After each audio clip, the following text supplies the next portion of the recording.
요즘 카드값 볼 때마다 한숨 한 번 쉬셨죠? 근데 이게 진짜 시작이 아닙니다. 2026년 금리가 오르면 장바구니부터 대출이자까지 우리 지갑이 제일 먼저 무너집니다. 도대체 무슨 일이 벌어지는지 오늘 아주 쉽게 알려드릴게요. 이건 남 얘기가 아니라 여러분 이야기입니다. 일단 금리라는 게 뭔지부터 확실히 하고 갈게요. 어려운 경제 용어 아닙니다. 그냥 돈 빌리는 값이에요. 기름값 오르면 운전하기 힘들듯이 금리 오르면 돈 쓰는 것도 힘들어지는 겁니다. 이게 전부예요. 그런데 여기서 궁금한 점 하나. 왜 하필 2026년일까요? 지금도 이자 부담스러운데 더 오른다고요? 네, 가능성이 있습니다. 미국이 금리 정책을 바꾸면 우리나라도 따라 움직일 수밖에 없거든요. 달러 값이 오르면 기름값, 고기값, 밀가루 값이 덩달아 오릅니다. 그래서 나라가 금리를 올려서 원화값을 지키려고 하는 거죠. 여기에 은행 사정도 한몫합니다. 사람들이 은행에 돈을 잘 안 맡기니까 은행이 돈 빌려오려고 비싼 이자를 써야 해요. 그래서 대출 이자가 먼저 올라가는 겁니다. 이쯤 되면 의문이 들 수 있죠. 그래서 나한테 뭐가 달라지는데요? 예를 들어 볼게요. 집 대출 2억이 있다면 금리가 1%만 올라가도 한 달에 17만 원이 더 나갑니다. 17만 원이면 한 달 교통비에 휴대폰 요금 합친 거예요. 이게 매달 나가는 겁니다. 그리고 집값도 변합니다. 금리가 오르면 집 사려는 사람이 확 줄어요. 왜냐하면 대출이 너무 비싸지거든요. 그래서 대부분 지역에서 집값이 약해집니다. 특히 지방은 반응이 더 빠르죠. 단 강남 같은 핵심 지역은 조금 덜 떨어지거나 버티기도 합니다.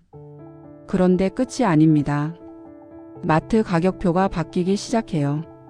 금리 오르면 환율이 들썩이고 그러면 기름값, 고기값, 라면 재료, 택배비, 여행, 경비 이런 게 줄줄이 오릅니다. 금리 하나 올랐는데 장바구니가 무거워지는 느낌이에요.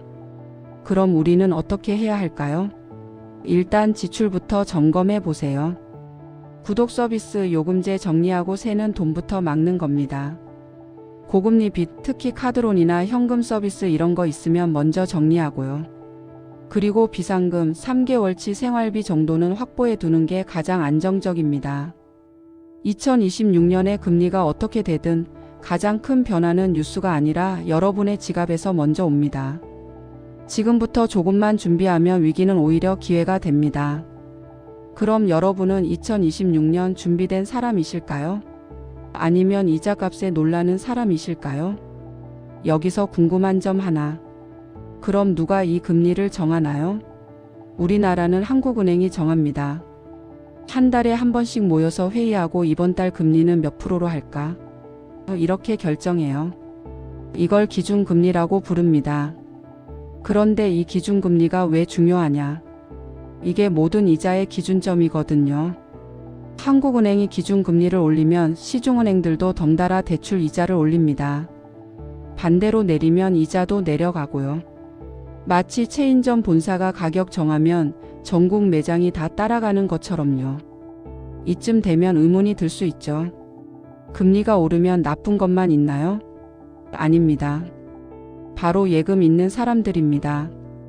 은행에 돈 넣어둔 사람은 금리 오르면 이자를 더 많이 받거든요. 그래서 금리 인상은 빚 있는 사람한테는 악몽이지만 저축하는 사람한테는 기회가 되기도 합니다. 놀라는 포인트가 하나 있어요. 일본은 지난 30년 동안 금리가 거의 제로였습니다. 돈 빌려도 이자가 거의 안 붙었어요. 그래서 일본 사람들은 집 살 때 30년, 40년 대출을 엄청 쉽게 받았죠. 근데 우리나라는 그 반대예요. 금리가 높으니까 대출 받기가 훨씬 부담스럽습니다.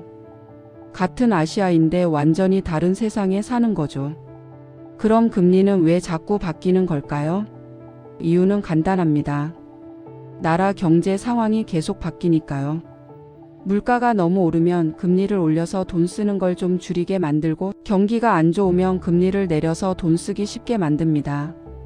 마치 에어컨 온도 조절하듯이 경제를 적정 온도로 맞추는 거예요. 자, 그럼 이제 핵심 질문입니다. 왜 하필 2026년에 금리가 또 오를 수 있을까요?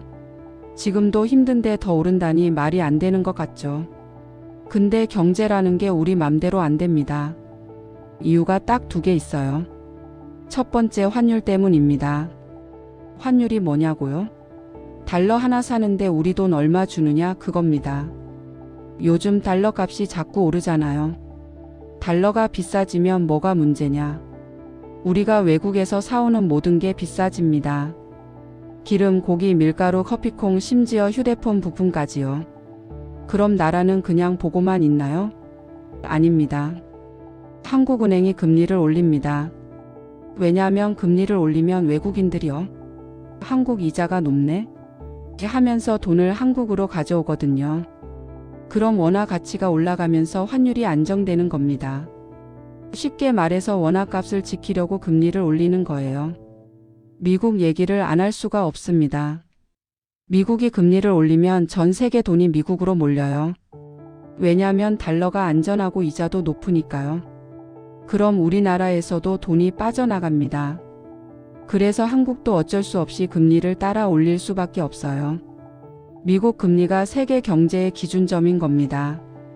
이쯤 되면 의문이 들 수 있죠. 그럼 미국이 2026년에 금리 올릴까요? 가능성이 있습니다. 만약 미국 물가가 다시 오르기 시작하면 미국 중앙은행이 금리를 다시 올릴 수 있거든요. 그럼 우리도 따라갈 수밖에 없는 거죠. 두 번째 이유는 은행 사정입니다.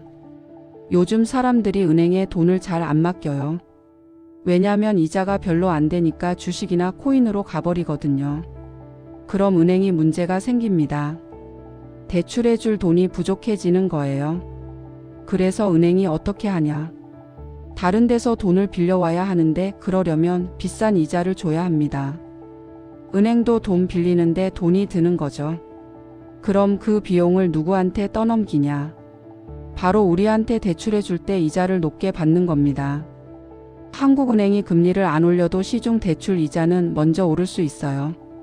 유럽은 지금 오히려 금리를 내리고 있어요. 경기가 안 좋아서요. 근데 우리는 왜 올릴 수도 있냐? 우리는 수출로 먹고 사는 나라라 환율이 더 중요하거든요. 같은 시기에 나라마다 정반대로 움직이는 게 경제의 재미있는 점입니다. 2026년 금리가 오를 수 있는 이유는 환율 때문이고 은행 사정 때문이고 무엇보다 미국 금리 때문입니다. 금리가 오르면 제일 먼저 아픈 사람 누구일까요? 바로 집 있는 사람, 대출 있는 사람입니다. 특히 변동금리로 대출받은 분들은 이미 가슴이 철렁했을 거예요. 왜냐하면 금리 오르는 순간 매달 나가는 돈이 확 바뀌거든요.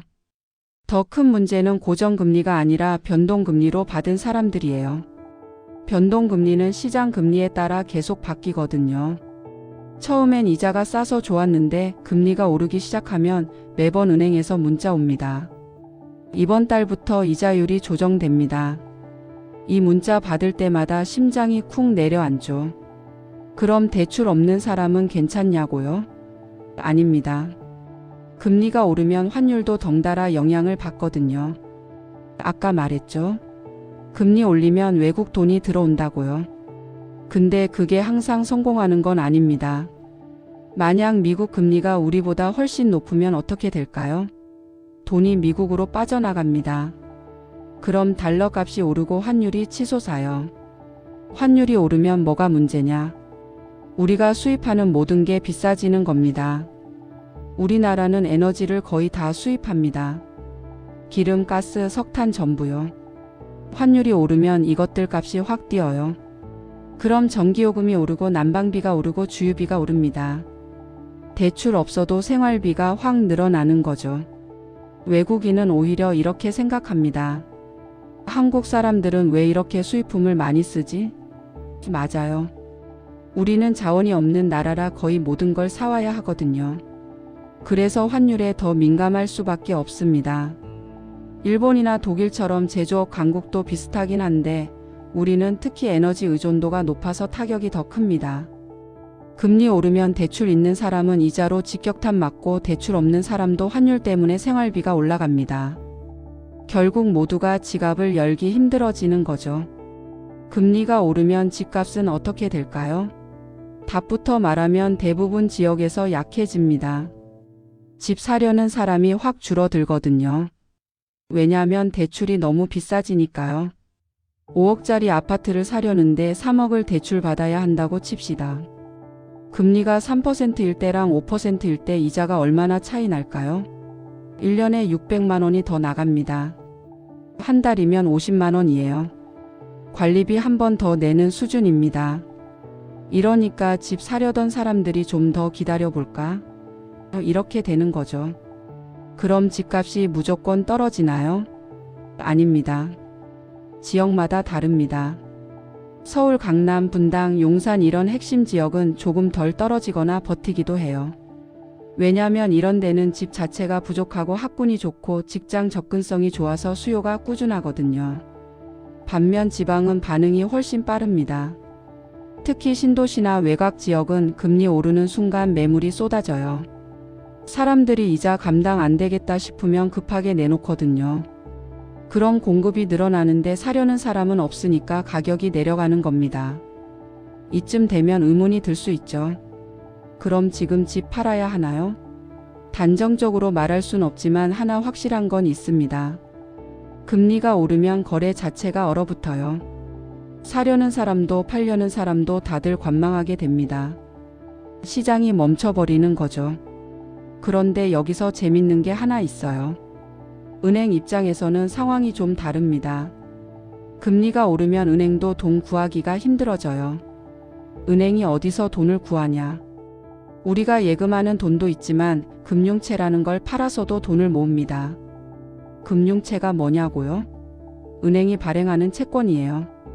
쉽게 말해서 은행이 빚 좀 지겠다고 내놓는 증서죠.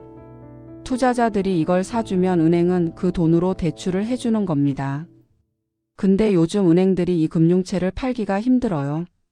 왜냐하면 투자자들이 이자 더 줘야 사주지 이러니까요. 은행이 금융채 금리를 올려서 겨우 돈을 구해오면 그 비용을 누구한테 떠넘길까요? 바로 우리한테 대출해 줄 때 이자를 높게 받는 겁니다. 이게 바로 금리 비대칭이에요. 한국은행이 기준금리를 내려도 시중 대출 이자는 잘 안 내려가고 기준금리를 올리면 대출 이자는 빨리 올라가는 겁니다. 예금 이자는 천천히 올라가고 빨리 내려가죠. 은행만 좋은 거예요. 실제로 2023년부터 2024년까지 한국은행이 기준금리를 내렸는데도 시중 대출 금리는 별로 안 떨어졌어요. 왜냐하면 은행들이 금융채 조달 비용이 높다고 버티거든요. 이게 지금도 계속되고 있습니다. 그럼 2026년에 금리가 오르면 어떻게 될까요? 은행은 금융채 금리를 더 올려서 돈을 구하고 그 비용을 대출자한테 전가합니다. 결국 대출 있는 사람은 이중으로 맞는 거예요. 기준금리 인상에 은행 마진까지 더해져서요. 금리가 오르면 환율이 들썩이고 환율이 들썩이면 마트 가격표가 바뀝니다. 이게 우리 생활에 제일 직접적으로 와닿는 부분이에요. 장 보러 갈 때마다 이것도 올랐네? 이런 경험 다들 있으시죠? 기름값부터 봅시다. 휘발유 가격 보면 요즘 리터당 1,600원대인데 환율이 오르면 1,700원, 1,800원 이렇게 올라가요. 왜냐하면 우리나라는 기름을 전부 수입하거든요. 달러로 사오는 건데 달러 값이 오르면 당연히 비싸지는 겁니다. 출퇴근하시는 분들은 주유할 때마다 한숨 나오죠. 기름값이 오르면 모든 게 연쇄 반응을 일으킵니다. 택배 트럭이 기름으로 다니잖아요. 기름값 오르면 택배비가 오르고 택배비 오르면 쿠팡이나 마켓컬리 같은 데서 배송비 기준이 슬쩍 올라가요. 무료 배송 3만 원이었다가 3만 5천 원, 4만 원 이렇게요. 마트 가면 더 실감납니다. 소고기 가격표 보세요. 미국산 소고기 100g에 5,000원 하던 게 5,500원, 6,000원 됩니다. 호주산도 마찬가지고요. 밀가루는 어떤가요? 빵값이 오르고 라면값이 오르고 과자값이 오릅니다. 밀가루도 전부 수입이거든요. 커피 좋아하시는 분들은 더 아파요. 커피콩도 100% 수입입니다. 베트남이나 브라질에서 사오는데 환율 오르면 원두값이 확 뛰어요. 그럼 동네 카페에서 아메리카노 4,500원 하던 게 5,000원 됩니다. 프랜차이즈 카페들도 가격 올리는 건 시간 문제예요. 이쯤 되면 의문이 들 수 있죠. 우리나라에서 만드는 건 안 오르나요? 오릅니다. 왜냐하면 만드는 데 들어가는 재료가 수입품이거든요. 예를 들어 라면 하나 만들려면 밀가루, 팜유, 양파 분말 이런 게 필요한데 이게 다 해외에서 오는 겁니다. 그래서 국내 제품도 결국 가격이 오를 수밖에 없어요. 일본은 엔화 값이 떨어져도 물가가 우리만큼 안 뛰어요. 왜냐하면 일본 기업들이 해외에 공장을 많이 갖고 있어서 환율 충격을 분산시키거든요. 근데 우리는 수입 의존도가 너무 높아서 환율 영향을 직격탄으로 맞습니다. 우리나라는 경제 속도가 빠른 나라예요. 좋을 땐 빨리 좋아지는데 나쁠 땐 빨리 나빠지는 겁니다. 이게 한국 경제의 특징입니다. 전기요금도 빼놓을 수 없습니다.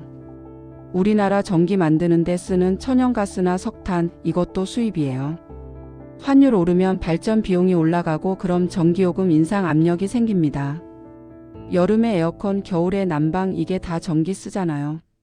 고지서 받으면 깜짝 놀라게 되는 거죠. 심지어 여행 경비도 올라갑니다. 해외여행 가려고 달러 환전하는데 환율이 높으면 같은 돈으로 살 수 있는 달러가 줄어들어요. 1200원 할 때 100만 원이면 833달러였는데 1400원 되면 714달러밖에 못 받고요. 여행 경비가 15% 더 드는 겁니다. 금리 하나 올랐는데 환율 통해서 우리 장바구니가 통째로 무거워집니다. 기름가, 식료품가, 택배비, 전기요금, 여행비까지 줄줄이 오르는 거죠. 이게 바로 금리 인상이 서민 생활에 미치는 진짜 위력입니다. 지금까지 금리 오르면 뭐가 바뀌는지 봤습니다.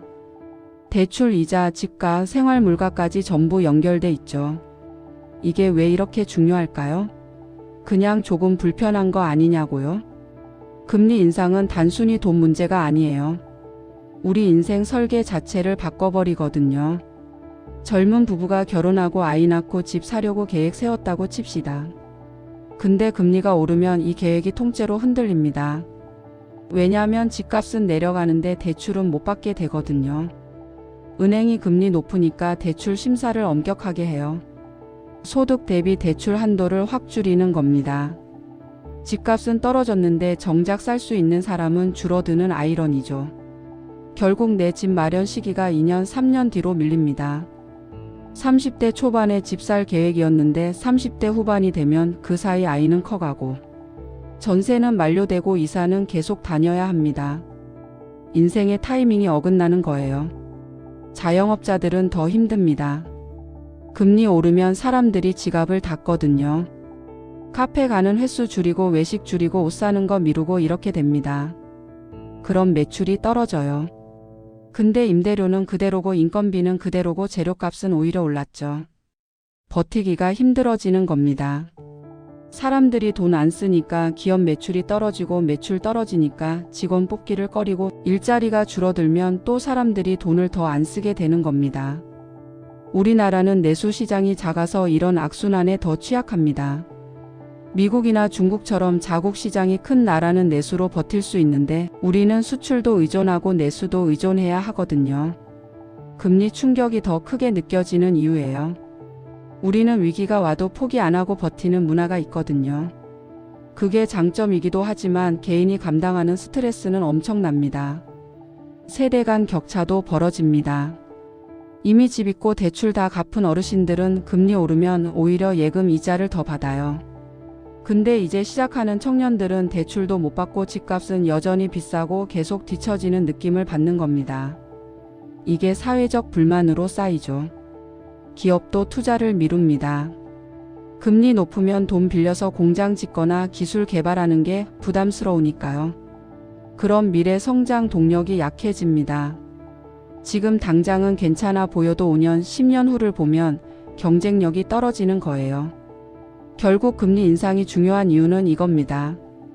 단순히 이자 몇만 원 더 내는 게 아니라 내 인생 계획이 틀어지고 사회 전체의 활력이 떨어지고 미래 경쟁력까지 약해지는 거예요. 그래서 금리를 경제의 체온이라고 부르는 겁니다. 체온이 오르면 온몸이 반응하듯이 금리가 오르면 경제 전체가 반응하는 거죠. 2026년에 금리가 오르든 안 오르든 우리는 지금 뭘 해야 할까요? 경제 전문가들은 어려운 말로 설명하지만 실제로 할 수 있는 건 생각보다 단순합니다. 첫 번째, 지출 점검부터 시작하세요. 이거 진짜 중요한데 의외로 안 하는 분들이 많아요. 한 달에 나가는 돈을 쭉 적어보는 겁니다. 넷플릭스, 유튜브 프리미엄, 쿠팡와우 각종 구독 서비스 합치면 얼마 나가세요? 5만 원? 10만 원? 안 보는 거 있으면 지금 바로 해지하세요. 휴대폰 요금제도 한번 보세요. 데이터 매달 남는데 비싼 요금제 쓰고 계신 거 아닌가요? 요금제 하나만 바꿔도 한 달에 2만 원, 3만 원 아낄 수 있어요. 1년이면 30만 원입니다. 이게 바로 새는 돈 막는 거예요. 금리 1% 오를 때 이자로 나가는 돈 여기서 메울 수 있습니다. 두 번째, 고금리 빚부터 정리하세요. 카드론, 현금 서비스 이런 거 있으면 최우선 타겟입니다. 왜냐면 이게 금리가 10%, 15%씩 되거든요. 은행 대출보다 훨씬 비싸요. 보너스 나오면 여기부터 갚으세요. 적금 들기 전에요. 마이너스 통장 쓰시는 분들도 조심하셔야 해요. 편하다고 계속 쓰면 이자가 눈덩이처럼 불어납니다. 마이너스는 정말 급할 때만 쓰고 최대한 빨리 메우는 게 답입니다. 이자 내는 돈으로 여행 한 번 더 갈 수 있어요. 세 번째가 바로 비상금 확보예요. 3개월치 생활비, 이게 황금 룰입니다. 한 달에 200만 원 쓰면 600만 원, 300만 원 쓰면 900만 원 정도요. 갑자기 직장 잃거나 아프거나 급한 일 생겼을 때 버틸 수 있는 최소 기간이 그 정도거든요. 이게 있으면 금리 오르든 말든 심리적으로 훨씬 안정됩니다. 빚 갚는 것도 중요하지만 당장 쓸 돈이 없으면 또 빚을 내야 하니까요. 미국 사람들은 비상금을 6개월치 모으래요. 근데 우리는 3개월이면 충분합니다. 왜냐하면 우리나라는 의료보험, 고용보험 같은 사회 안전망이 있거든요. 미국보다 버틸 수 있는 시스템이 더 좋은 편이에요. 네 번째, 변동금리 대출 있으면 고정금리 전환 검토하세요. 지금 당장은 변동금리가 조금 낮을 수 있어요. 근데 2026년에 금리 오르면 변동금리는 덩달아 올라갑니다. 고정금리로 바꿔놓으면 최소한 예측은 가능해요. 이자가 얼마 나갈지 알고 대비할 수 있는 거죠. 단, 고정금리 전환할 때 수수료 드는 경우도 있으니까 은행 가서 잘 비교해 보세요. 어떤 경우는 그냥 변동금리 유지하는 게 나을 수도 있어요. 본인 상황에 맞춰 계산기 두드려 보는 게 중요합니다. 마지막으로 하나 더. 투자하고 계신 분들, 금리 오르면 주식이나 코인은 보통 약세를 보입니다. 돈이 비싸지니까 투자보다 저축으로 가는 거죠. 위험 자산 비중 너무 높으면 지금 조금씩 줄이는 것도 방법입니다. 욕심내다가 원금까지 있는 것보다 안전하게 가는 게 낫습니다. 이 5가지만 해도 2026년에 금리가 어떻게 되든 여러분은 살아남습니다. 2026년에 금리가 어떻게 되든 가장 큰 변화는 뉴스가 아니라 여러분의 지갑에서 먼저 옵니다. 지금부터 조금만 준비하면 위기는 오히려 기회가 됩니다. 10년 뒤 여러분은 어느 쪽이실 건가요? 준비된 사람? 아니면 이자값에 놀라는 사람? 선택은 지금 이 순간부터 시작됩니다. 궁금한 아카이브였습니다. 시청해 주셔서 감사합니다.